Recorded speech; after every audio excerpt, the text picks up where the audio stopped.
Bismillahirrahmanirrahim. Assalamualaikum warahmatullahi ta'ala wabarakatuh. Alhamdulillahi rabbil alamin. Wabihi nasta'in. Wassalatu wassalamu ala ashrafil anbiya'i wal mursalin. Wa ala alihi wa ashabihi ajma'in. Subhanaka la ilma lana illa ma'allamtana innaka antal alimul hakim. Rabbi shrah li sadri wa yassir li amri wahlul 'uqdatam min lisani yafqahu qawli. Amma ba'd. Bagi memberkati majlis ilmu kita pada malam ini, kita mulakan dengan membaca ummul kitab Al-Fatihah. A'udzubillahi minasyaitonir rajim. Bismillahirrahmanirrahim. Alhamdulillahi rabbil alamin. Ar-Rahmanir Rahim. Maliki yaumiddin. Iyyaka na'budu wa iyyaka nasta'in. Ihdinas siratal mustaqim. Siratal ladzina an'amta 'alaihim ghairil maghdubi 'alaihim waladdallin. Amin. Selamat datang sekali lagi diucapkan kepada seluruh jemaah Masjid Tuanku Mizan Zainal Abidin, sama ada jemaah yang biasa ataupun jemaah luar biasa. Yang dihormati lagi dikasihi tetamu jemputan undangan tahunan kita yang berbahagia, Ustaz Dato' Dr. Abdul Basit Abdul Rahman, Mudir Pondok Sungai Durian Kuala Krai, Datuk-datuk, datin-datin, tuan-tuan, warga jemaah Masjid Tunku Mizan ataupun jemaah mana-mana pun yang sempat hadir pada malam ini, muslimin dan muslimat yang dirahmati Allah Subhanahu wa taala. Sama-sama kita merafakkan setinggi-tinggi kesyukuran kehadrat Allah Subhanahu wa taala pada malam ini, pada malam yang kedua untuk program yang dimaklumkan program penutup di masjid ini, minggu bersama jemaah ihtifal lil atfal. Esok dapat kita sama-sama hadir menjadi di kalangan hamba Allah yang terpilih berada dalam masjid ini untuk mendengar majlis-majlis ilmu. Walaupun ramai juga yang terpilih pada waktu ini, khususnya petang Jumaat di pasar malam. Tapi kita dipilih oleh Allah, digerakkan oleh hati untuk berada di sini untuk kita menambah ilmu pengetahuan yang sudah tentunya ia menjadi tuntutan kepada kita apabila kita dijadikan khalifah di muka bumi ini untuk memakmurkannya dengan amal-amal saleh. Moga-moga usaha sedikit kita ini membawa 1000 makna, mencari pahala sisi Allah Subhanahu wa taala yang mampu membimbing kita untuk menjadi hamba-hamba yang mudah-mudahan terpilih untuk berada di antara golongan awal dalam syurga Allah Subhanahu wa taala. Jadi muslimin dan muslimat yang dirahmati Allah Subhanahu wa taala, kita ucapkan selamat datang kepada gelaran baru tahniah. Ada yang tidak asing lagi, Dato' Dr. Abdul Basit ke masjid pada malam ini, walaupun jadual dia seminggu ni padat. Di tournya Lembah Kelang ni lah, tour dia pusing, tapi ada orang bawa lah, bukan kayu basikal. Tour, li tour tu kita pinjam perkataan kan. Maknanya pusing dekat Lembah Kelang untuk menyampaikan ilmu, walaupun kesibukan menguruskan madrasah di Kelantan. Alhamdulillah dapat juga turun untuk mencurahkan ilmunya. Jadi pada tahun ini kita bawa suatu kelainan sedikit, kita buat program diskusi ataupun bedah buku. Dalam IKIM panggil bedah buku kan. Biasa orang panggil diskusi buku. Pada malam kemarin bagi yang bersama kita bincang tentang sifat solat sempurna dalam mazhab Syafi'i oleh Profesor Madya Dr. Hasan Kasan. Bagi yang berkesempatan, yang tak berkesempatan boleh dapatkan buku, ada jual di belakang. Dan pada malam ini juga kita bedah buku juga, kita diskusi buku juga, yang saya kira buku ini amat menarik juga untuk kita fahami bersama. dalam zaman-zaman hari ini orang kata akhir zaman, kan? Nabi kata Nabi satu golongan sahaja yang akan masuk syurga. Jadi kita ingin minta penjelasan berkenaan dengan buku yang telah ditulis Al-Berbahagia Dr. Abdul Basit, iaitu Rahmat dalam Perbezaan. Jadi sebagai rujukan tuan-tuan dan puan-puan boleh dapatkan di belakang sana buku, ambil terus milik lah. Tak mahal pun, RM10. Tapi masjid terima kalau nak bagi $10, 10 pound sterling kita terima, tak ada masalah, bagi je. Kan boleh, tak ada masalah. Buku ni sebagai suatu maklumat penting untuk kita ketahui. Bila sebut tajuknya perbezaan, macam mana nak cari persamaan, walaupun dalam buku ini telah jelas menyatakan tentang sukarnya untuk mencari persamaan. Apa benda maksudnya tu, apa yang berbeza, apa yang nak cari sama. Jadi kita akan dengar insya-Allah kupasan daripada Al-Fadil penceramah jemputan kita pada malam ini. Walau bagaimanapun saya percaya di kalangan tuan-tuan dan puan-puan ada yang masih lagi dalam hatinya ingin bertanya. Boleh salurkan soalan, talian dibuka. Yang dah ada nombor telefon saya tu tak ada masalah, yang tak ada sila ambil 019-666. Dia bergema sikit, mic pun baru ni.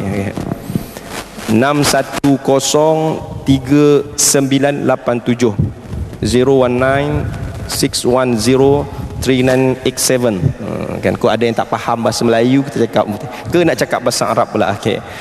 Alright, jadi boleh tanya, insya-Allah kita akan jawab, khususnya yang berkaitan dengan buku yang kita nak bincang ni. Kalau luar topik tu saya tengok macam mana, saya akan pilih untuk ditanya kepada panel kita malam ini. Baik, saya nyatakan juga yang kita ada buat kuis bersiri untuk tuan-tuan dan puan-puan jawab, untuk kita bagi hadiah kerajaan daripada PPZ. Toke PPZ ada kat depan, Datuk Cik Mat. Bagi hadiah basikal tu, basikal RM1,000 nilainya. Tapi dia cakap, dia pesan dekat saya, dia bagi basikal tu sebab apa? Dia nak orang supaya bila selalu berkayuh, nak berkuda memang tak dapat lah, berkayuh je. Dia kata biar sehat, biar boleh datang masjid, dia kata. Jadi yang datang masjid lah dapat basikal ni. Esok, bagi yang tak sempat nak jawab soalan kemarin, saya bagi semula soalan tu, tak susah mana, hanya perlu tulis pada kolom soalan yang pertama tajuk buku dalam bahasa Arab tu, buku yang semalam tu, tulis dengan tulisan Jawi yang tercantik, tulisan Arab yang tercantik, mengikut kreativiti tuan-tuan dan puan-puan. Mughnil Muhtaj, buku semalam tu ada sikit lagi kat situ. Boleh tulis buku tu untuk malam ini. Untuk soalan yang kedua kita nantikan di hujung rancangan. Okey ya. Kalau penantikan saya ulang balik semula apa soalannya, dan di bawah tu nak sedikit slogan 15 patah perkataan tentang masjid ini. Baik, tanpa melengahkan masa mukadimah kita pada malam ini, saya mulakan dengan minta Tuan Guru untuk jelaskan apakah sebenarnya yang dikatakan perbezaan dalam permasalahan yang berlaku di sudut agama kita pada hari ini. Disilakan. Bismillahirrahmanirrahim. Alhamdulillahi Rabbil Alamin. Wassalatu wassalamu ala rasulihil amin, Nabiyyina Muhammad ibn Abdullah wa ala alihi wa sahbihi wa man sar ala nahjihi wahtada bihadihi wastanna bisunnati ila yaumiddin, amma ba'd. Yang dihormati Al-Fadhil Ustaz Ridha selaku moderator, Al-Fadhil Ustaz Ihsan dan semua warga kerja Masjid Tuanku Mizan, para tetamu muslimin dan muslimat sekalian, Assalamualaikum warahmatullahi wabarakatuh. Assalamualaikum warahmatullahi. Alhamdulillah, kita panjatkan kesyukuran kepada Allah Azza wa Jalla kerana pada malam yang berbahagia ini kita dapat lagi berkumpul di rumah Allah yang begini cantik, comel, indah ini, keindahan itu ditambahkan lagi dengan adanya majlis ilmu, perbincangan-perbincangan ilmiah yang membincangkan tentang kesatuan ummah. Bila kita kata kita berbeza, perbezaan itu suatu perkara yang sudah lumrah, yang tak mungkin kita nak tak jadi berbeza. Karena itu dipanggil sunnatullah, ketetapan Allah Azza wa Jalla kepada kita. Allah SWT sebut dalam ayat surah Hud, A'udzubillahi minasyaitonirrajim, walau syaa rabbuka la ja'alan nasa ummatan wahidah. Kalau Allah nak, maka dia tetapkan manusia ini jadi satu saja. Tapi apa sudah jadi? Wala yazaluna mukhtalifin. Manusia akan berterusan berbeza, illa man rahma rabbuk, kecuali orang-orang yang diberi rahmat oleh Allah Azza wa Jalla. Itu ayat surah Hud bermula pada ayat 118. Satu lagi ayat yang kita baca, likullin ja'alna minkum syir'atan wa minhaja. Semua orang itu telah dijadikan perjalanan hidup dan ada manhaj dia. Walau sya'allahu la ja'alakum ummatan wahidah. Allah kata kalau Allah nak, dia jadikan kita ni umat yang satu. Walakin liyabluwakum fima atakum, tetapi Allah kata aku jadikan perbezaan ini liyabluwakum, Allah nak uji kita dalam semua perkara yang kita dapat. Maka fastabiqul khairat, naklah kamu berlomba-lomba mencari perkara yang baik. Ini ayat dalam surah Al-Maidah ayat 48. Jadi para jemaah sekalian, daripada ayat-ayat yang kita baca ini dah kita dapat faham bahawa perbezaan berlaku di kalangan manusia, sama ada dari sudut rupa bentuk, dari sudut cita rasa, dari sudut apa perkara, maka itu satu benda. Maka para ulama mengatakan al-ikhtilaf, setengah ulama kata kalau kata ikhtilaf bermakna perbezaan, tapi kalau kata khilaf maknanya menyalahi. Tapi penggunaan dua-dua ini boleh digunakan. Kita kata khilaf dengan ikhtilaf tidak menjadi masalah. Jadi yang jadi masalahnya apabila kita tidak pandai yang mana ke tempat perbezaan itu dia panggil memang berlaku dan dibenarkan oleh syarak. Satu lagi tempat yang dinamakan ikhtilaf mazmum, perbezaan yang dicela pada syarak. Maka perbezaan yang dikatakan rahmat itu iaitulah perbezaan di dalam perkara cita rasa kehidupan manusia. Tuan-tuan bayangkan, andainya kita hari ini satu je, semua nak pakai baju putih belaka, tak ada. Banyak kedai-kedai kain, tak payah buka kedai banyak, satu kedai je, kedai kain putih, kan? Sama juga dengan tempat kedai makan, tak payahlah ada banyak-banyak kedai nasi Arab, nasi Melayu pun cukup dah. Jadi manusia ni dia tak akan seronok kalau tidak ada perbezaan-perbezaan dari sudut cita rasa, dari sudut penampilan. Maka itu satu perkara lumrah yang berlaku. Ambillah, awak nak pakai baju merah, baju hijau, baju putih, dipersilakan. Sama juga dengan makanan-makanan yang kita nak makan. Tetapi apabila perbezaan itu berlaku di dalam perkara agama, dalam agama, yang ke dalam kehidupan tu kita tak payah bincanglah tu kan. Sebab manusia ni tahu dia nak buat apa dia nak. Tapi dalam kehidupan beragama, boleh tak boleh kita berbeza? Dalam perundangan Islam, tuan-tuan boleh baca sebuah buku, satu subjek, nama dia Tarikh At-Tashri', sejarah perundangan Islam. Dalam sejarah perundangan dia sebut permulaan perjalanan syariat Islam ini bagi umat ini bermula daripada Nabi kita sallallahu alaihi wasallam dibangkitkan jadi Rasul dengan turunnya surah Iqra, turunnya surah Nun wal qalam, ya ayyuhal muddatsir, ya ayyuhal muzammil, maka itu dia panggil ayat-ayat yang mentasbitkan dari sudut akidah. Jadi dari sudut akidah semuanya satu, iaitulah beriman kepada Allah dan berasulkan kepada Nabi Muhammad sallallahu alaihi wasallam. Bahkan itulah dakwah para rasul alaihi wassalatu wassalam. Nabi kita bersabda, nahnu ma'asyiral anbiya, kami para nabi-nabi alaihi wassalatu wassalam ikhwatun li'alad. Apa arti? Adik-beradik sebelah bapak. Bapak satu, ibu berlain-lain.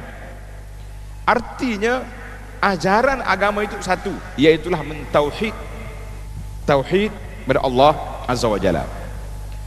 Cuma dalam syariat perundangan ada perbezaan. Syariat Nabi Musa di kalangan Bani Israel ada perkara-perkara yang dia tak boleh makan, ada perkara yang dia tak boleh buat. Tapi bila mari zaman kita, maka banyak perkara yang tak boleh dibuat di zaman dulu direngankan. Dia panggil al-aghlal wal athqal.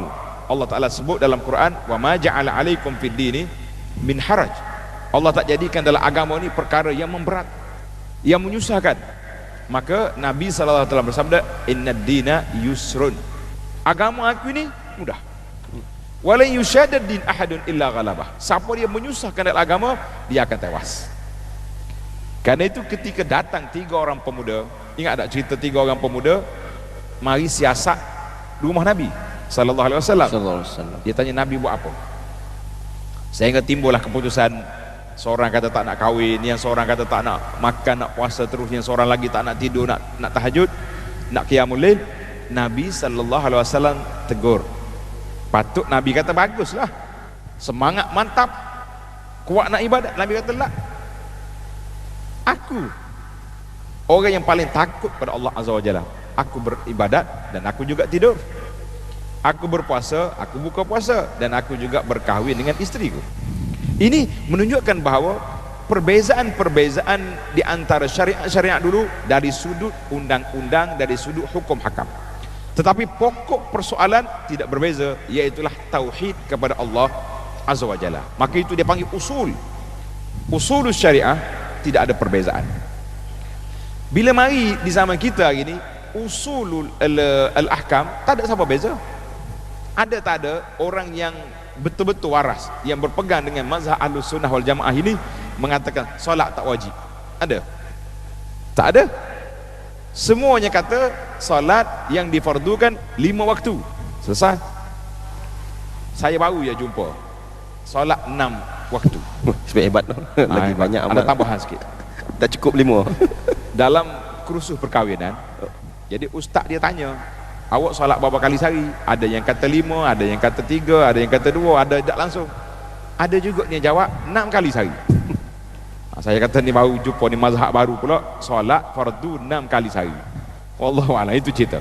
Tapi itu nak gambarkan kepada para jemaah untuk kita nampak, maka di dalam usulul syariah tak ada siapa berbeza. Wajib solat 5 kali satu hari.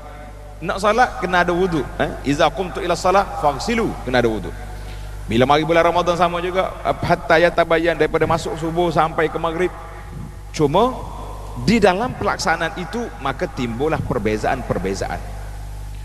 Ada yang cara nak letak tangan, cara nak angkat tangan, ada yang baca bacaan yang macam mana yang afdal. Maka itu dia panggil perkara-perkara far'iyat, perkara-perkara cabang yang menjadi perbezaan para ulama, tidak menjejaskan, tidak memberi kesan kepada kesatuan ummah dan tidak memberi kesan kepada usul syariah.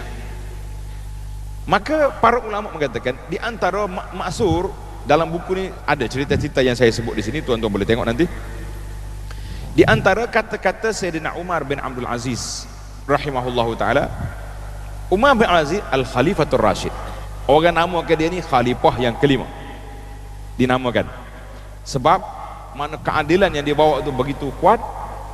Umar bin Abdul Aziz kata, kita sangat suka kalaulah di dalam perkara-perkara furu' itu berlakunya perbezaan pandangan di antara para sahabat. Sebab bila sahabat berbeza, Ibnu Abbas kata macam ni, Abdullah bin Umar cakap macam ni.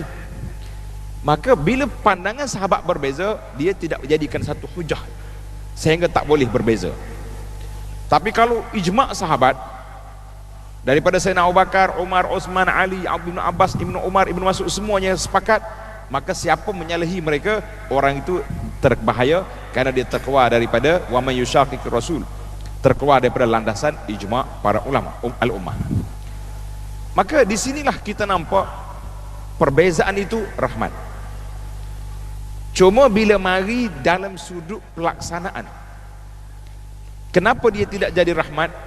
Ada beberapa perkara yang tuan-tuan boleh tengok tidak jadi rahmat apabila khilaf itu tidak diuruskan dengan baik, dengan sempurna. Maka para ulama mengatakan, semua ulama yang berbincang tentang agama nak mencari al-wusul ilal haq, nak mencari kebenaran. Tak ada orang cakap tentang agama ni kita tak nak cari kebenaran lah, kita kata tidak ada. Tetapi perbezaan mereka tidak menimbulkan perbalahan. Aisyah radhiyallahu anha bila dia dengar pandangan Ibnu Abbas, dia mengatakan sedikit, Aisyah kata tidak. Sahabat-sahabat pula bila dia berbeza pandangan, dia kata cuba pergi tanya salah seorang daripada isteri Nabi radhiyallahu anhu. Contohnya orang yang tidur malam tak sempat mandi, masuk waktu subuh, adakah sah puasa dia atau tidak? Maka para sahabat pergi tanya isteri Nabi radhiyallahu anhu, dia kata lah, tidak jadi masalah. Jadi di zaman mereka sumber rujukan itu sudah ada, sumber rujukan ada di hadapan. Mana zaman Nabi kita tak payah, itu dipanggil marhalatut tasyri', tak ada siapa boleh berbeza di situ. Bila mari di zaman imam-imam yang besar, maka dua aliran madrasah berlaku dalam dunia Islam. Kalau boleh tuan-tuan tanda sikit, dua aliran pemikiran dia panggil madrasah madrasah dalam perundangan Islam. Satu madrasah di bawah pimpinan ulama-ulama yang duduk di negeri Hijaz. Hijaz ni Mekah, Madinah, Taif, itu dipanggil Hijaz. Jadi ketua mereka siapa? Abdullah bin Abbas. Jadi Abdullah bin Abbas dia bawa pandangan Aisyah dan lain-lain lagi para sahabat menggunakan pendekatan berpegang kepada nas yang ada. Nas apa yang disebut begitu jadi. Satu kumpulan lagi dia panggil kumpulan Abdullah bin Mas'ud, seorang sahabat yang telah dihantar oleh Sayyidina Umar menjadi gubernur ke Iraq. Ibnu Mas'ud dia punya pendekatan meneliti nas dan melihat di sebalik nas tersebut. Tengok nas tu ada, tapi apakah maksud, apakah objektif yang dikendaki? Maka timbullah contoh yang biasa dibawa oleh penceramah kita ni apabila bincang tajuk ni, untuk mudah senang kita nampak masalah zakat fitrah. Nabi sallallahu alaihi wasallam kata, farada Rasulullah sallallahu alaihi wasallam zakatul fitri. Zakat fitrah itu satu gantang daripada tamar, daripada akid, daripada susu masam yang beku, daripada gandum, daripada bali. Berah tak sebut, sebab berah tak ada zaman Nabi. Kalau orang terjemah berah zaman Nabi, berat dia. Nabi belum makan berah. Oh, dia kata sekarang ni negeri Arab banyak nasi Arab ni semua nasi. Itu baru ya, baru berlaku. Jadi para ulama Hijaz mengatakan tidak sah kita keluar zakat kecuali dengan makanan, qut al-balad, makanan. Ulama-ulama Arab terkenal dengan ahlul ra'i. Ada orang kata dinamakan ahlul ra'i kenapa? Sebab tak ada hadis di Arab. Maka mereka terpaksa menggunakan pandangan. Kita pun waktu belajar tarikh tasyrik dulu duk fikir macam tu juga. Oh, di Iraq tak ada hadis yang menyebabkan mereka ni kurang dapat sumber masdar syariah. Tapi bila kita tengok balik, ulama-ulama hadis yang besar berada di Iraq, seperti Imam Ahmad bin Hanbal, Iraq. Kalaulah Imam Abu Hanifah tidak masyhur dengan ulama hadis, tapi imam-imam yang ada di sana masyhur. Maka seorang penulis pengkaji tentang perundangan ini mengatakan, dia lebih cenderung mengatakan ulama-ulama era ini lebih kepada bincang tentang maqasid, tentang di sebalik nas tersebut. Maka disebut dengan nama ahlul ra'yi, mana orang yang banyak berfikir. Jadi dia fikir ambil hadis tentang zakat fitrah. Kita nak raya ni, betul tak? Bila nak raya, adakah kita nak makan saja? Ke kita nak baju, nak pakaian, nak kasut, nak beli tu, nak beli ni? Jadi kalau nak beli tu, apa salahnya untuk merealisasikan hadis Nabi sallallahu alaihi wasallam yang Nabi kita sebut ughnuhum anit talab, kayakan mereka daripada meminta-minta pada hari raya. Jadi mari Imam Abu Hanifah dan sahabat-sahabat dia ulama Iraq mengatakan boleh dibayar zakat fitrah dengan qimah, dengan nilai harga. Ambil harga gandum tu segantang berapa, harga bayarannya berapa, maka boleh dibayar dengan duit. Jadi alhamdulillah, bila bertembung pandangan-pandangan ulama begini, maka mendapat keluasan pada syarak. Orang yang pergi haji, tuan-tuan yang pergi haji, ingat tak ingat waktu kita berada di Muzdalifah? Muzdalifah tempatnya sempit sekali, Muzdalifah ni kecil. Jadi ulama mazhab Syafi'i, mazhab Hambali membenarkan jemaah haji yang sudah bermabit lepas tengah malam boleh berangkat ke Mina. Imam Abu Hanifah kata la, tidur sampai subuh. Jadi kata di para ulama, alhamdulillah, itulah perbezaan membawa keluasan. Kalau bayangkan lepas subuh semua nak berangkat daripada Muzdalifah nak pergi ke Mina, berapa jam kita nak tengok. Tapi oleh kerana dibenarkan berjalan sebelum lepas daripada setengah malam, kita orang Malaysia ni yang pergi dengan tabung haji, dekat nak pukul 12.30, nak pukul 11.30, 11.40 tu, dia tengok kiraan waktu setengah malam, dah sampai dah. Orang mula berjalan. Jadi mula berjalan daripada setengah malam, tuan-tuan kena ingat, kadang-kadang subuh baru tamat dia punya shuttle nak punggah, nak angkut jemaah di Muzdalifah sampai ke Mina. Alhamdulillah, ini gambaran rahmat dalam perbezaan. Mana ada perbezaan itu ada rahmat. Tetapi apabila perbezaan itu tidak diurus dengan betul, maka disitulah akan timbulnya perpecahan, perbalahan yang sangat besar. Maka dalam buku yang nota yang kecil ini, alhamdulillah saya sudah tulis beberapa bab, ada 12 bab, khususnya dalam perkara-perkara adab-adab ketika kita berhadapan dengan perbezaan pandangan.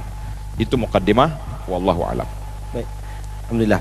Ya, maknanya kita ni memang tak sampai kiamat akan terus berbeza. Cuma bagaimana cara terbaik untuk menguruskan dari sudut perkara yang khilaf ini supaya kita tidak menjadi pertelagahan yang berpanjangan. Saya ingat banyaknya berlaku nampak dalam konteks negara kita ni je ke tak? Ya. Wallahu a'lam lah, negara luar kita pun tak pasti. Tapi apapun itulah yang berlaku, realitinya masalah masyarakat kita ini kadang-kadang terlalu sangat suka melabelkan. Itu salah satu masalah juga, okay? Jadi macam mana pandangan Datuk yang hari ini setengah orang yang suka bila sebut je membid'ahkan orang, itu satu hal. Dan satu lagi, dia pula menyatakan dia je yang betul, orang lain tak betul. Tak. Ini di antara penyakit, dia panggil dalam bahasa kita afat, penyakit dalam masyarakat. Bila kita rasa kita je betul, orang lain salah, maka berlakulah perkara sedemikian. Ataupun kita rasa kita saja pandai, pun tak boleh juga. Jadi fenomena yang berlaku dalam masyarakat ini, tuan-tuan boleh tengok di dalam buku yang saya tulis ini, iaitulah bab yang ke-8 muka surat 69, insaf dan adil dalam berikhtilaf. Insaf dan adil. Apa makna insaf? Insaf sini bukan makna orang buat jahat orang taubat. Buat jahat taubat. Oh, itu orang jahat taubat lah. Itu insaf bahasa Melayu. Dalam bahasa Arab kata insaf dengan makna berlaku adil. Berlaku adil ketika kita nak menilai orang. Berlaku adil ketika kita nak menilai. Cuba tuan-tuan tengok di sini. Apa yang patut kita lihat? Kadang-kadang contoh yang saya bawa di sini, An-Najasyi. Najasyi ini raja yang baik. Raja yang baik yang telah memberi pertolongan kepada orang Islam yang hijrah ke sana. Tetapi dia banyak lagi undang-undang Islam yang tak mampu dia buat. Nabi sallallahu alaihi wasallam tidak mencerca, tak kata Najasyi itu tak jadi, ambil sebahagian je lah. Bahkan waktu dia mati, Nabi sallallahu alaihi wasallam panggil umat Islam yang ada di Madinah keluar ke musalla al-janazah. Nabi kata, saudara kita An-Najasyi mati pada hari ini. Ya, Nabi kita salat. Jadi itu dia panggil contoh-contoh yang tuan-tuan kena ingat. Jadi apabila kita lihat berlakunya perbezaan di antara kita, yang pertama sekali kita kena letak di bawah adab peraturan hifzu al-lisan, jaga lidah. Tak ada atas dunia hari ni, kalau tuan-tuan baca, alhamdulillah saya di antara pelajar yang diberi peluang oleh Allah Azza wa Jalla belajar ilmu perbandingan mazhab. Mungkin Ustaz Ridha pun sama juga, belajar dipanggil fiqh al-muqaran, fiqh perbandingan mazhab yang tak ada khilaf, yang tak ada khilaf sikit je. Ibnul Munzir tulis sebuah kitab nama dia Al-Ijma', tebaninya tuan-tuan, Al-Ijma'. Mana ijma' ni hak tak ada khilaf, hak lain semua ada khilaf pandangan, yang ni kata boleh, tak kata boleh. Itu perbezaan mazhab di antara mazhab Abu Hanifah, mazhab Imam Malik, di dalam mazhab kita sendiri, mazhab Syafi'i sendiri. Tuan-tuan boleh tengok sebuah buku yang saya mengajar, nama dia Al-Bahjah Al-Mardiyah. Buku ni duduk ditulis oleh Syekh Daud Al-Fatani, duduk belakang Minhatul Musalli. Perbezaan di antara Imam Ibnu Hajar dengan Imam Ramli. Masyhurlah Ibnu Hajar ni dengan Tuhfah dia, Ramli dengan kitab Nihayah. Sah tak sah? Ibnu Hajar kata siapa dia bangun masbuk ni batal lah solat. Ibnu Ramli kata sah. Kita kata tak ada pula ulama mengatakan Ibnu Hajar ni bid'ah, Ramli ni sesat sebab menyalahi dua telak.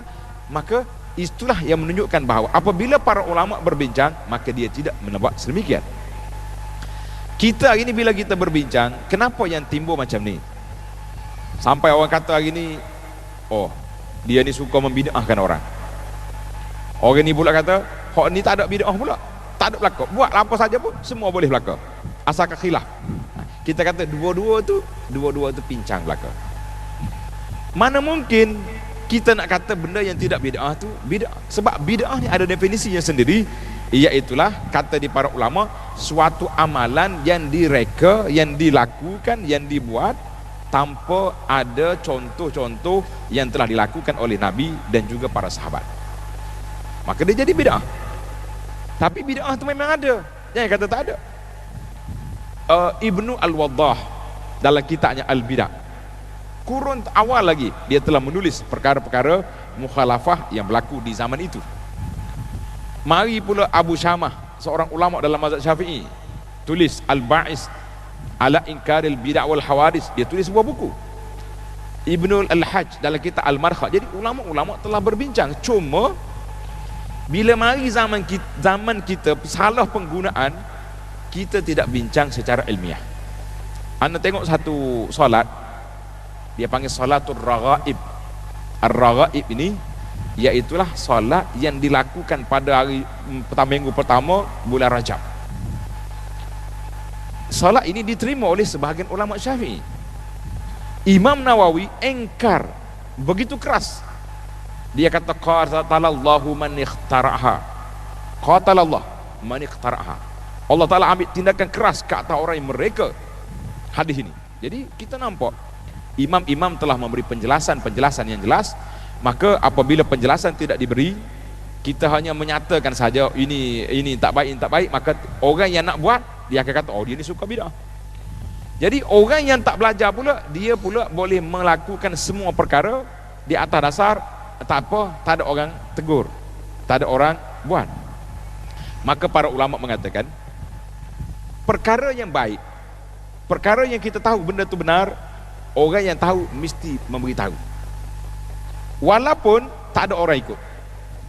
Sebab apa? Dia kata dibimbangi nanti mari akhir zaman, anak cucu kita nanti akan bercakap bila kita kata ini tak baik ni pakaian tak patut, tak tutup aurat ni tak bagus. Dia kata ayah saya dulu pergi haji umrah tiap tahun, Nenek saya pakai telekung labuh, kan? Kadang-kadang 2-3 lapis lagi dia punya telekung. Tak pernah larang. Tengok. Mana lama kelamaan benda-benda yang memang benda mungkar tadi menjadi suatu budaya yang memang sukar untuk ditegur. Jadi dalam isu tadi, dua-dua kumpulan perlu balik semula kepada apa? Kepada duduk dalam majlis ilmu, kita bincang secara ilmiah, secara akademik, yang mana boleh, yang mana tak boleh. Dua-dua tu ada. Jadi kalau tidak, berlakulah pertempuran ataupun pertemuan pemikiran yang berpanjangan. Wallahu a'lam. Baik. Baik, muslimin dan muslimat mati Allah Subhanahu wa taala. Di antara perkara penting dalam bab adab berkhilaf tadi, Tuan Guru dah sebut dalam kita menjaga lidah. Maknanya kadang-kadang bahasa yang dikeluarkan kalau kita berbeza pendapat tu ada yang tak sedap dengar di telinga. Ini yang paling pentinglah, jaga adab tu. Okay, tak ada masalah kita nak berkhilaf, tetapi bagi memanglah setiap benda yang khilaf tu menegak kebenaran masing-masing dengan hujah-hujah masing-masing. Apapun yang perlu dijaga, perlu diperhatikan, itu masalahnya iaitu dalam bab adab itu tu yang paling utama. Sebab kita faham, kita melalui konteks walaupun negara kita ini meletakkan amalan, kalau kita dalam bab ibadahnya mazhab Syafi'i, tapi empat mazhab Syafi'i mereka telah lama duduk bersama-sama berbincang tanpa sebarang bentuk pergaduhan yang berpanjangan, kan? Maka itu buku yang ini yang terbaik untuk kita jadikan rujukan kita. Sebenarnya baru sahaja terbit. Kalau kita tengok tarikh cetakan pertamanya April 2016. Maka seharusnya tuan-tuan dan puan miliki buku ini, walaupun kadang-kadang bila ada buku ni nak baca dia malas. Itu sebab kita diskusi hari ni, kita tengok kat mana yang kita nak tengok sejauh mana perjalanan dalam bab mencari kerahmatan dalam kita berbeza pandangan. Begitu juga buku yang kemarin baru saja minggu lepas berkaitan dengan solat Imam Syafi'i itu, boleh dapatkan tuan-tuan. Ni musim-musim sekolah, saya seru tuan-tuan puan-puan, gantikan lagi sekali, saya sebut kemarin, saya sebut gantikan amalan memberi hadiah perkahwinan daripada pinggan mangkuk, periuk, cawan kepada buku-buku ilmiah yang sebegini. Pahala lebih banyak lagi banding dengan pahala bagi pinggan mangkuk tadi. Dia kesimpan 10 tahun dia tak guna kan. Tapi kalau buku tak guna pun dalam almari tu dia tengok-tengok, dia baca pun dapat pahala, di samping memanjangkan pahala dari sudut ilmu agama. Baik, ada soalan dekat sini. Assalamualaikum Datuk, minta pencerahan. Dia kata sebenarnya ramai yang mendakwa dia ahli sunnah wal jamaah. Ahli sunnah wal jamaah ni macam mana? Sebab bila semua dakwa ahli sunnah wal jamaah, saya faham tu.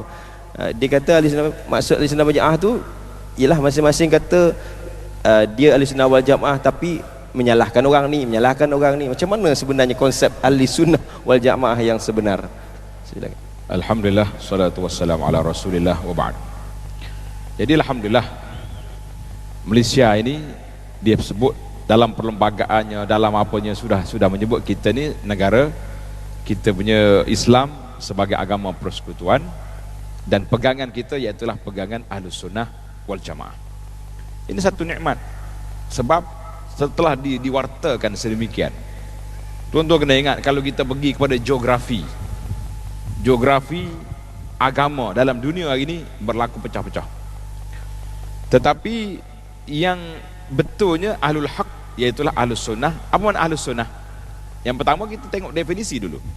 Ahlus Sunnah itu iaitulah golongan yang berpegang dengan sunnah Nabi sallallahu alaihi wasallam, yang Nabi kita sebut alaikum bisunnati wa sunnatil khulafa. Adalah kamu berpegang dengan sunnah aku dan sunnah para khulafa ar-rasyidin al-mahdiyyin min ba'di. Itu dipanggil Ahlus Sunnah. Al-jamaah, jamaah apa pula? Dia ada setengah orang salah faham. Jamaah tu mana? Jamaah kumpulan-kumpulan yang dia buat. La.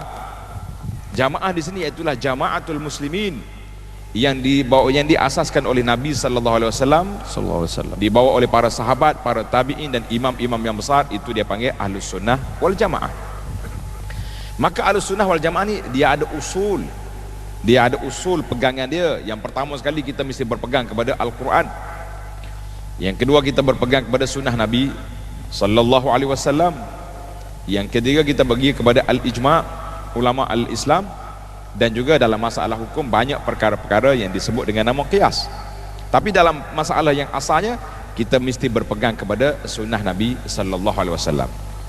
Cuma berlakulah sedikit perbezaan-perbezaan pandangan, aliran-aliran di dalam beberapa cabang perbincangan tentang pegangan kita. Contohnya dalam masalah-masalah memahami tentang sifat Allah, dalam masalah tentang bagaimana kita nak memahami benda-benda yang gaib, benda-benda yang di luar daripada kotak mikiran kita, maka ulama-ulama Ahlussunnah kata perkara tersebut mesti kita balik kepada apa yang dihuraikan oleh Nabi sallallahu alaihi wasallam. Yang kita bimbang hari ini,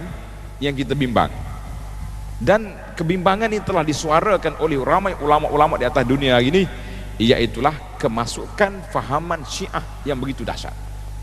Syiah mereka telah menguasai. Bila dia masuk, berlakulah huru-hara dan tidak ada lagi keamanan. Apa yang berlaku di Syria? Di Syria yang berlaku hari ini, Hama, Hims, berlaku bom, itu satu kes. Yang berlaku di Yaman baru saja, Houthi. Bila masuk Yaman, maka Yaman telah hancur dan berlaku gerakan pertempuran yang begitu kuat. Iraq sekarang, selepas jatuhnya Saddam, baru orang nampak naik dia punya gerakan Syiah yang begitu dahsyat. Jadi kebimbangan kita mempertahankan akidah Ahlussunnah ini menjadi kewajipan semua. Jadi bagaimana kita nak tepis, bagaimana kita nak halang supaya mereka tak masuk, maka menjadi kewajipan kepada kita baca balik kepada usul kita, apa yang Quran sebut. Sangat Syiah dengan Ahlussunnah sangat bertembung, tuan-tuan. Agama dia, agama kutuk sahabat. Kalau tak kutuk sahabat, itu bukan Syiah nama dia. Itu masalah kita yang berlaku. Jadi tuan-tuan, alhamdulillah, kita dengan apa yang kita ada dalam dunia kita gini, yang kita duduk belajar di masjid, di surau, di sekolah-sekolah kita tu, itulah dipanggil akidah Ahlussunnah yang kita kena mantapkan, yang kita kena berpegang. Cuma saya duduk tengok, kadang-kadang kita lebih kepada ambil benda khilaf yang kecil, khilaf juz'iyat. Nama Allah Subhanahu Wa Taala berapa? 99. Jadi ada juga ulama yang kata lebih pada tu. Lebih tak boleh. Satu. Sifat Allah berapa? 20. Ada yang kata bukan setahrak 20. Ulama kata semua sifat kamalat bagi Allah.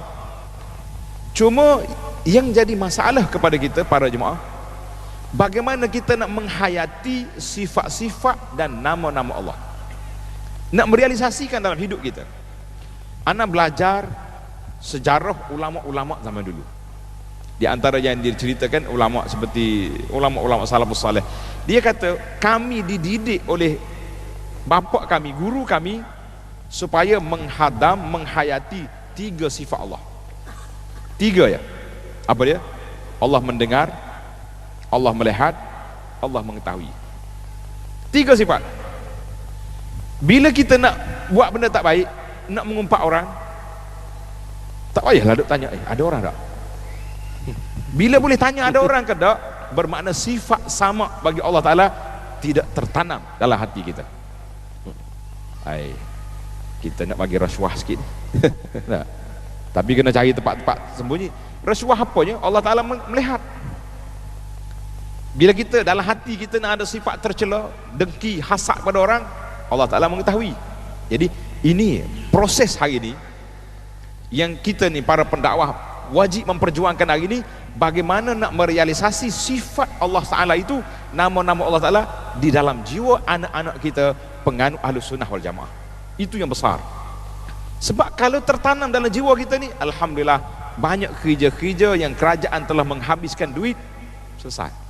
SPRM tak banyak kerja, polis bahagian jenayah tak banyak kerja, pejabat agama pun tak payah duk cari, malam-malam boleh tidur ya, tak payah duk pergi cari orang sana sini, sebab orang tahu dah berdosa, maksiat, tak buat.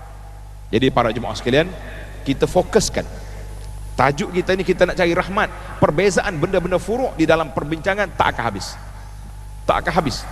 Tetapi kalau kita fokus apa yang kita nak dalam tauhid kita ni, kita nak merealisasi apa, iaitulah bagaimana kita nak letakkan kedudukan Allah Azza wa Jalla dalam diri kita, maka pada ketika itulah barulah berlaku mantap. Para sahabat masuk Islam tak berapa hari, kepercayaan mereka begitu mantap, pergi mati syahid. Kita ini kalau orang ajak mati syahid tak berapa nak gidah, lambat lagi, tak berani. Tambah-tambah sekarang ni pula bahaya kalau kata nak syahid, orang tak dalam kategori teroris pula, bahaya kita tak? Jadi, itulah para jemaah sekalian, fokuskan kepada usul masalah, iaitulah merealisasikan tauhid di dalam hati kita. Wallahu a'lam. Perkara usul tu lebih utama dibanding kita membesar-besarkan perkara khilafiyah itu. Ya. Baik, tapi masih lagi ada yang keliru ni. Nak tanya soal bid'ah lagi tu, tak habis lagi bid'ah. Kita tengok. Assalamualaikum. Dia kata ada setengah pihak yang mengatakan perkara-perkara bid'ah yang tidak dilakukan oleh Nabi dilarang untuk melakukan. Malah mereka menjatuhkan hukum sesat. Boleh Ustaz berikan pencerahan, adakah benar amalan bid'ah ini haram diamalkan meskipun ianya mendapat khilaf? Saya nak tambah sikit lah, zaman Nabi dulu, kalau saya bidang Quran, saya duk belajar kan, Quran ni kalau yang saya tengok bacaan pelajaran saya tu, Quran zaman Nabi dia tak terhimpun tau. Maka zaman para sahabat lah Al-Quran itu terhimpun. So minta jawab soalan tadi tu. Dia masalah ni para jemaah sekalian, kita perluaskan sikit minda kita. Nabi SAW sebut dalam beberapa hadis, wa kullu bid'atin dalalah, semua bid'ah itu sesat. Dalam hadis yang lain pula, termasuk dalam hadis 40, Imam Nawawi telah sebut, man ahdasa fi amrina hadza, siapa dia mereka-reka dalam urusan agama kami ini, ma laisa minhu, bukan daripada ajaran agama, fahuwa radd, tidak diterima. Maka bila kita ambil hadis ni, kita tengok perbincangan para ulama Islam, ulama-ulama yang mensyarah hadis. Mereka mengatakan bid'ah itu iaitulah sebagaimana kata Imam Asy-Syafi'i, masyhur daripada Imam Syafi'i. Imam Syafi'i kata al bid'atu bid'atan. Bid'ah itu dua. Satu bid'ah yang mahmud, satu lagi bid'ah yang mazmum, yang dicela. Jadi kita kata, ya Imam Syafi'i, tunjukkan kepada kami apa bid'ah yang mahmud, yang dipuji itu.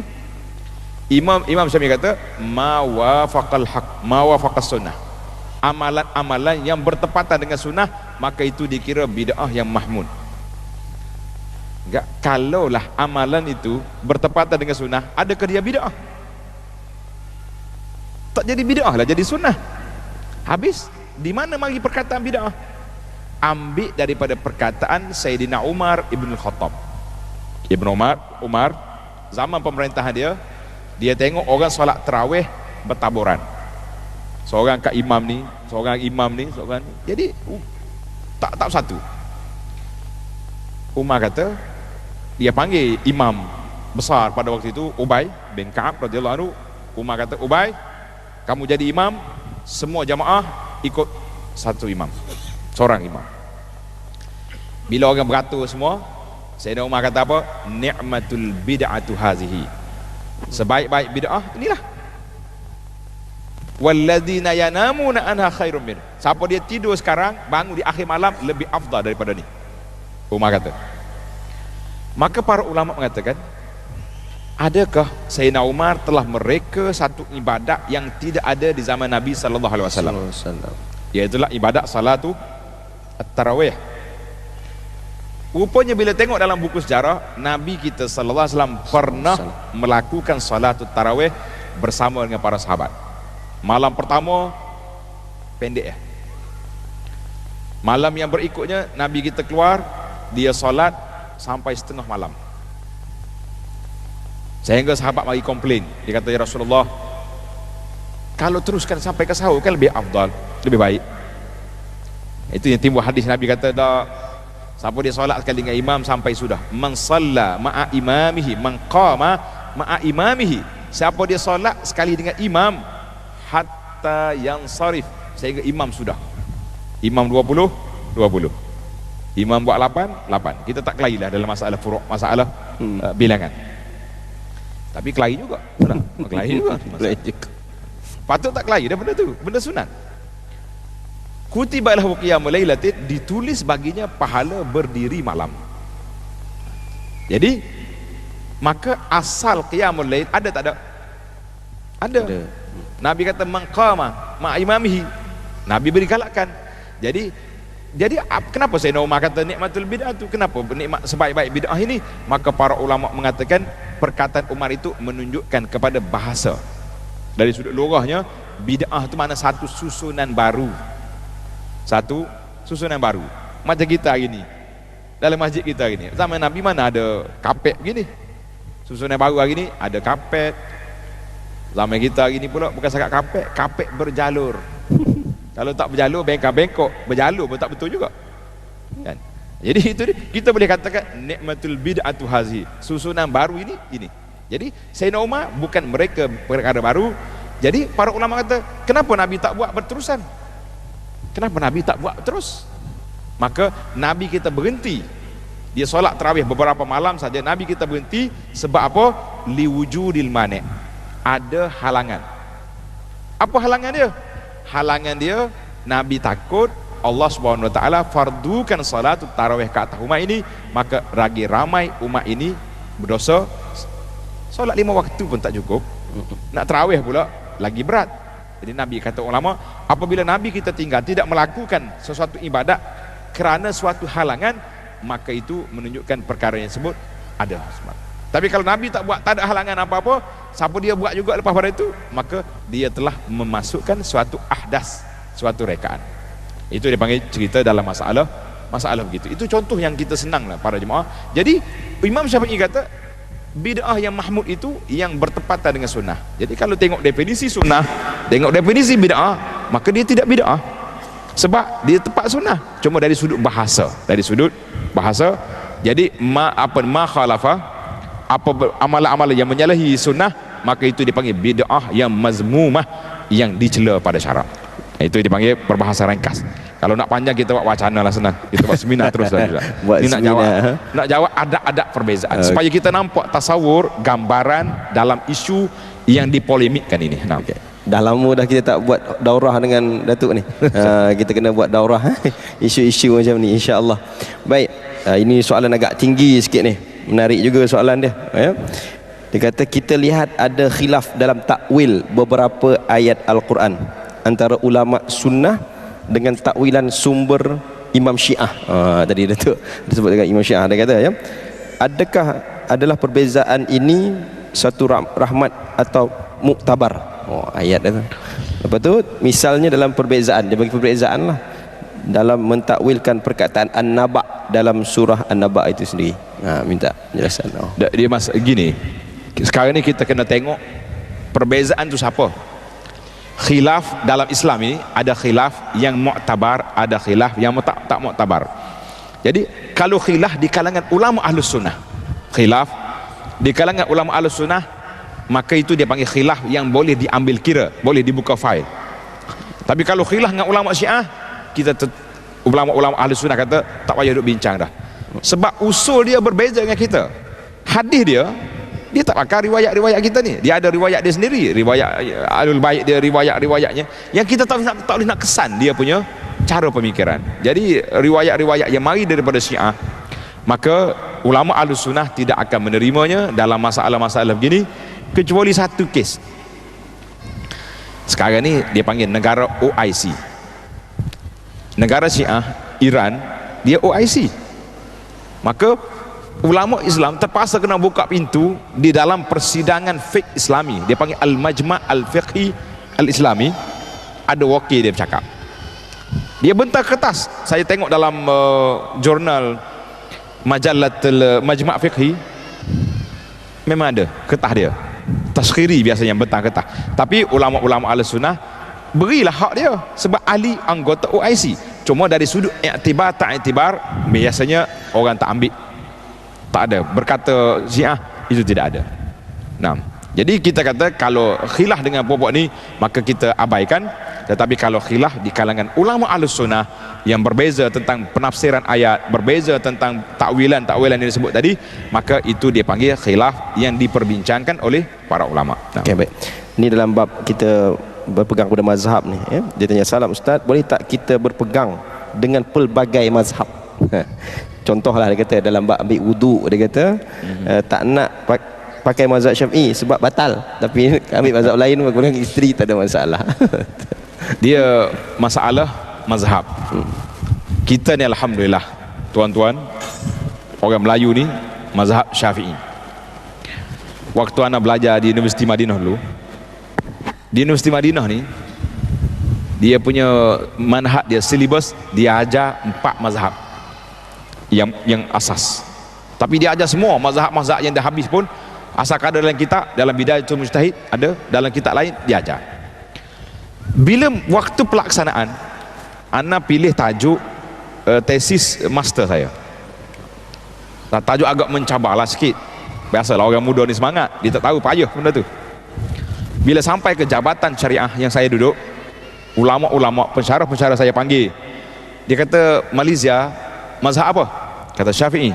Oh, dia kata, "Bak, mungkin ambil kitab mazhab Syafi'i yang duduk dalam manuskrip lama, makhtutat, yang beratus tahun tak keluar lagi tu, kamu ambil satu bab, bawa sini, kita beri kamu tugasan, dia panggil tahqiq kitab, dan aku luluskan sebagai satu tesis master." Itu pandangan mereka. Jadi mari pula sahabat-sahabat saya, satu kelas dengan saya, orang Afghanistan, nak ambil kitab saya Syafi'i, dia kata, "Lah, mungkin ambil kitab Hanafi, sebab di Pakistan mazhab Hanafi." Maknanya Universiti Madinah itu kepahaman mereka, mereka nak mengharmonikan seluruh dunia. Jadi ada yang kita jangan agak belajar di Madinah ni masalah lah. Yang masalah tu kita, bukan masalah dia, masalahnya kita. Jadi kita balik sini, tengok mazhab Malaysia, mazhab Syafi'i secara rasmi. Tetapi para ulama dalam mazhab Syafi'i sendiri, kalau tuan-tuan nak tengok sebuah kitab, ni ustaz-ustaz kita ni boleh beli. Dia panggil Al-Fawaid Al-Makkiyah, satu kitab. Satu lagi kitab Al-Fawaid Al-Madaniyah. Dalam kitab ini menukilkan masalah boleh tak boleh kita berpindah mazhab dalam beberapa perkara. Ulama mazhab Syafi'i kata tidak ada masalah, dengan syarat tidak tatabbu' ar-rukhas, mencari-cari yang longgar. Itu tak boleh. Siapa dia cari yang longgar saja, semua mazhab tak iktiraf, maka dia tak jadi. Contohnya orang nak kahwin ni, jangan buat ni, saya contoh je. Nama rakas lalu dah ni. Dia nak kahwin, ayah tak bagi, tengah duduk mengaji, tak apa, kita pergi cari mazhab Hanafi kan, contohnya.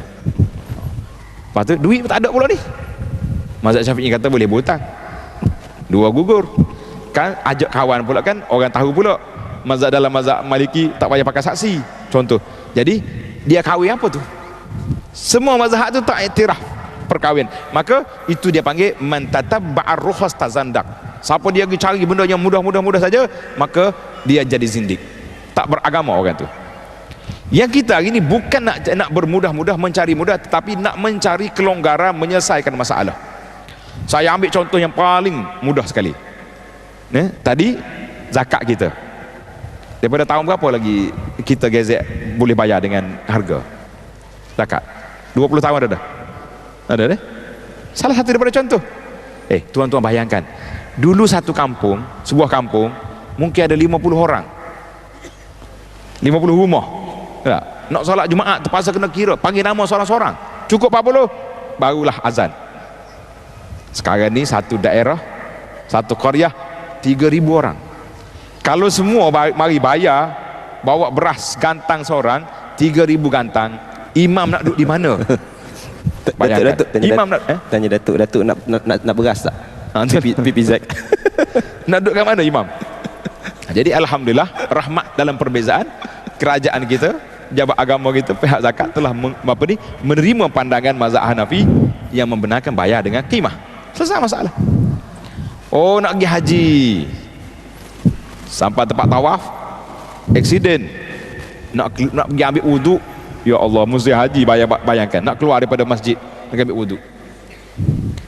Maka pihak tabung haji, muzakarah tabung haji, memilih pandangan yang mengatakan tidak batal wuduk sentuh perempuan. Alhamdulillah, itu pandangan majoriti ulama. Hanafi, Maliki, Hambali tak batal. Mazhab Syafi'i je batal, dan sebahagian ulama Syafi'i kata tak batal. Maka mereka menerima pandangan ini dan telah diajar, dimuzakarahkan dan di kursus haji, satu tajuk tak batal wuduk. Kita kata alhamdulillah. Pengurusi bimbingan haji cerita dalam muzakarah, ada seorang ni belajar dah ni, tak batal wuduk ni, Kata saya, Syafi'i tulen. Sedap Syafi'i tulen. Masuk di tawaf sekali, sentuh. Keluar ambil wuduk. Tak tahan dia. 8 kali ambil wuduk. Dia kata tak dah 8 kali. Lepas pada ni, dia cakap dengan kawan dia. Lepas pada ni, semua yang sentuh dengan aku, kira laki-laki belakang. Jalan, orang perempuan tu, kawan dia kata, perempuan tu, laki juga. Mana ada mazhab kerah kepala lagu ni? Tak ada mazhab kerah kepala lagi ni. Kalau kita terima pandangan ulama yang kata tak batal dengan hujah-hujah dia, sesalah masalah. Tapi ni tak terima pandangan orang, tapi pandangan dia sendiri pula. Dia sendiri pula buat mazhab baru, mazhab kerah kepala nama dia, tak mau pakai buah orang. Itu masalah. Jadi para jemaah, realiti di zaman kita hari ini, dalam bab keuangan, dalam bab banyak perkara-perkara, kita terpaksa menerima pandangan mazhab lain yang membenarkan. Dulu kita mazhab Syafi'i, orang musafir hari Jumaat wajib kena solat Jumaat, kecuali dia keluar sebelum subuh. Belum subuh, start kereta, keluar hidup qaryah lain. Hidup rumah kawan dulu. Jadi hari ni kalau kita berjalan dengan kereta, tak apalah, waktu Jumaat kita boleh berhenti solat. Ini flight kapal terbang, boleh cakap pilot berhenti sekejap, kita solat dulu. Mana ada pilot dengar kata.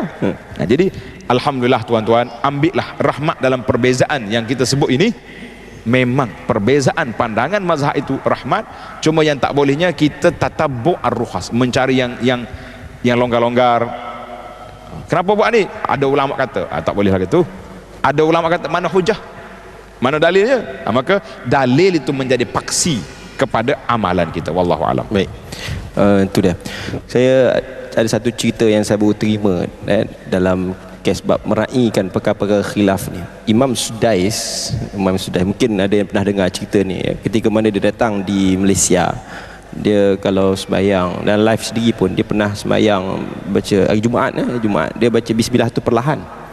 Lepas tu dengar cerita, lepas tu almarhum Dr. Wabah Az-Zuhaili rahimahullah pernah menegur dia, kalau datang kat Malaysia ni kena raikan macam mana orang Malaysia. Jadi dia pun satu hari dia sembahyang di Masjid Kampung Baru, sembahyang subuh, lepas tu sembahyang subuh kita di Malaysia ada kunut. Biasalah kan, sembahyang subuh dia pun buat kunut. Tapi orang ingat dia Imam Mekah, dia pun biasalah di Mekah kalau dia baca kunut tu, Allahumma hdini fi, dia punya Allah dia tu panjang.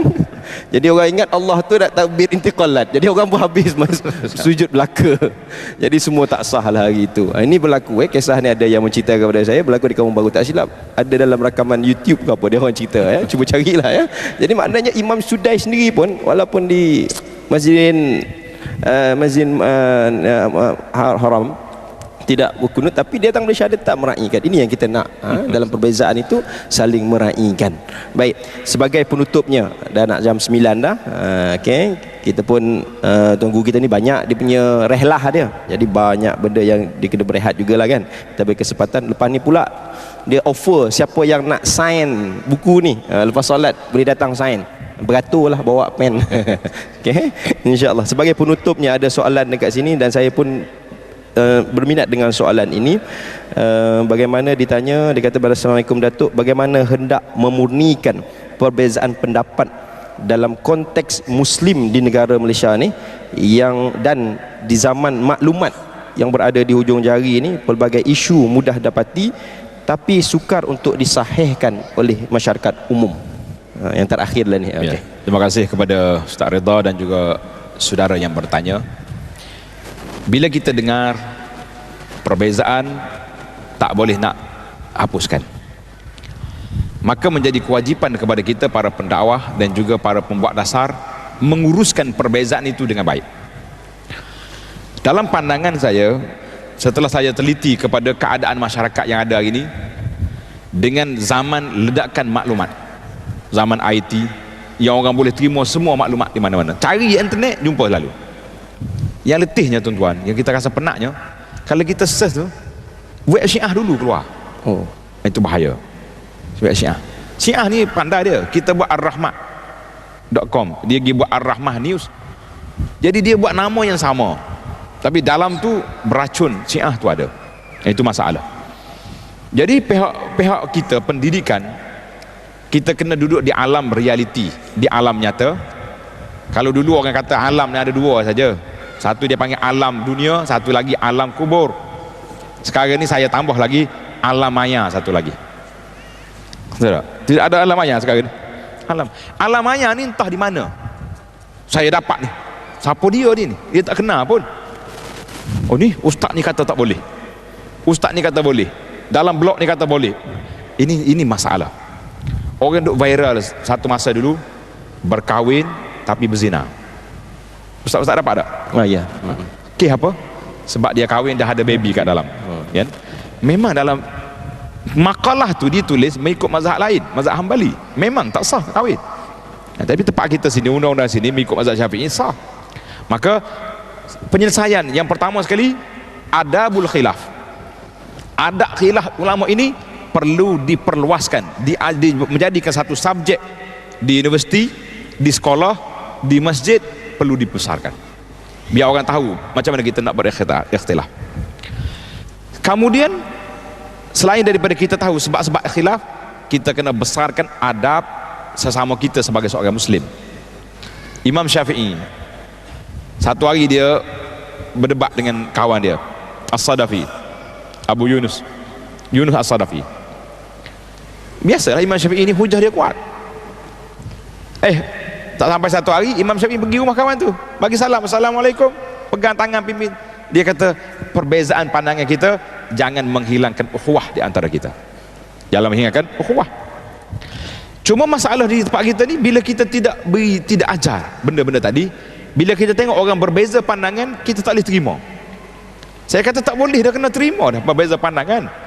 Sebab apa? Tak boleh nak tutup dah. Dunia yang sudah terbuka, globalisasi, tak boleh nak stop. Orang akan tahu, maklumat dia akan dapat, akses kat mana-mana pun semua boleh. Jadi kita perbesarkan adab. Yang pertama sekali, adab mencerca orang. Tuan-tuan kena ingat, tak ada hak untuk kita nak kata orang tu kata orang ni. Kadang-kadang yang kita berbeza tu bukannya benda asas. Perbezaannya, orang ni lepas solat tak sapu muka. Satu kampung bercakap hal dia. Tuan-tuan ingat, bila bagi salam, solat ada lagi ke tak ada? Tak ada dah solat. Bagi salam tu sudah dah lah, tamat. Dia sapu muka ke tak sapu muka ke tak apa masalah. Tapi kita duk bercakap hal dia, kita attack dia, kita cerca dia, kita maki dia. Siapa dia bagi lesen untuk mencerca seorang muslim? Hai, tengok, kita buat dosa. Hari ni saya keluar satu statement nasihat dalam video pendek. Saya kata, saudara, malaikat belum pencen. Tajuk dia, malaikat belum pencen menulis. Sebab tengok orang tulis hari ni, Allahu Akbar, berat. Kalau ada orang mati, dia tulis ila jahannam wa bi'sal masir. Siapa dia boleh bagi lesen ke awak nak menjahannamkan orang tu? Kan? Kita berbeza pandangan, berbeza, tapi kita tak tahu Allah Ta'ala letak dia di syurga, Allah Ta'ala letak di tingkat mana. Kenapa kita jatuh hukum? Siapa kita? Ini dia adab. Jadi bila kita bercakap hak orang, kita tidak ada hak untuk nak mencerca orang. Kalau tak setuju pun kita kata, pandangan dia saya rasa tak tepat berdasarkan dalil gini-gini. Jangan pula bila orang keluar pandangan gini, kita pangkah tulis atas tu dengan kata-kata pencercaan, celaan, kata-kata yang menghina. Tidak ada hak. Ma yalfizu min qaulin illa ladaihi raqibun atid. Tidak ada satu perkataan yang kita kata, satu tulisan yang kita tulis, suatu gambar poster yang kita lukis, suatu benda yang kita share, kecuali malaikat menulis. Saya kata malaikat belum pencen. Tuan-tuan kena sedar, inilah bahaya yang kita ada.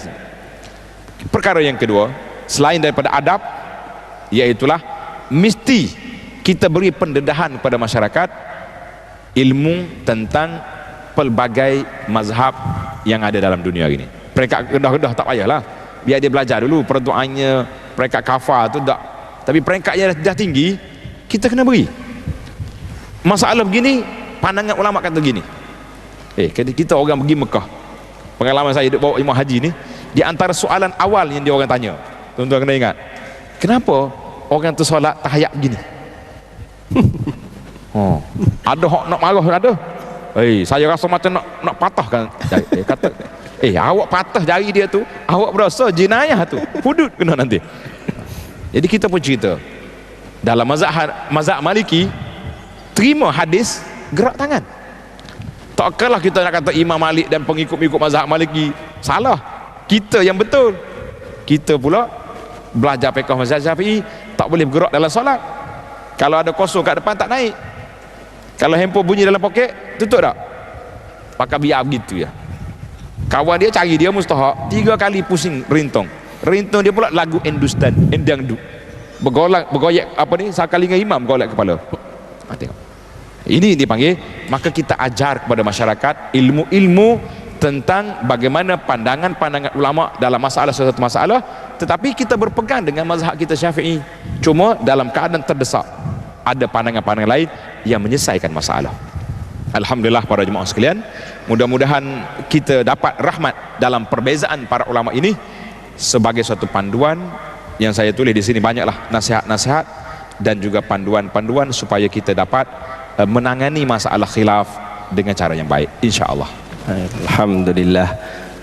Saya kira memang malam ni banyak juga pencerahan yang kita perolehi melalui tajuk rahmat dalam perbezaan ini, bagaimana membentuk perbezaan yang membawa kasih sayang Allah Subhanahu wa taala. Sekadar itu, mohon maaf daripada saya kalau ada kekurangan dalam kendalian program pada malam ini. InsyaAllah panjang umur, berikan kesihatan.